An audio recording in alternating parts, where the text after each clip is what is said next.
Lubumbashi a choisi la clarté, mettre fin à l'errance des enfants dans ses rues. Et ce 19 février 2026, 237 jeunes ont été retirés du bitume et sont en transit à la BCRS, première étape vers une réinsertion encadrée. L'autorité urbaine a parlé sans détour et ces enfants ne seront plus abandonnés. Ils recevront une formation et une chance réelle. Mais elle a averti, retourner au centre-ville, c'est refuser l'avenir qu'on leur tend, ce qui les exposerait à des sanctions exemplaires. L'autorité urbaine les a invités à adopter un comportement décent dans les centres de formation, sa volonté étant de le voir devenir des bâtisseurs de la nation demain.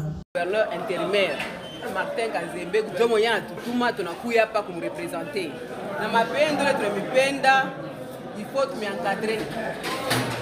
Aina mzuri ya vile tukunamiona mabarabara. Mtoto anapashi kwa mfamii kunyumba kwako. Mtoto kama ndiretrouver mbalabala, leta na bebaka ile mitindo ya kusema bankadre bale batoto. Alors mweye atutamitupa mbalabala. Leo tunakuya juu ya kuselektione. Bale batoto tunamukana baba kubwa no? Baba kubwa banabatosha babatoto. Mwe munabakia bale banataka seba mineur. Tunakuya na mweye tutamibeba. Tutamieka fashi moya. Ile fashi tutamieka ni njoo kumpachako maformation. Suwe tushi leta tunapenda leo na kesho. Na mwe mukuye ba responsable, na mwe mukuye ba baba, ba mama na boba kwa mama na manyumba yabo. Mukuye na mwe pourquoi pas mushinde kwa maire de la ville katikati yenu. Pourquoi pas katikati yenu kushinde kuya ministre. C'est pourquoi tunamilomba. Wakati tumitosha hapa, juu ya kumipeleka fashi kwa tunataka kumiankadrer. Pour que à la longue, mkuwe na mwe ba responsable mu société. OK? OK. Mu centre ville atuna besoin na mwe.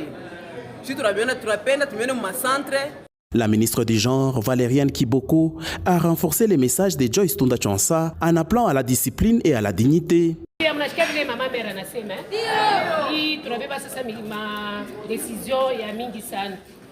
Hapa na parquet atakuwa sezi parce que masula yote chimunona hii action tunakuwa kufanya tena.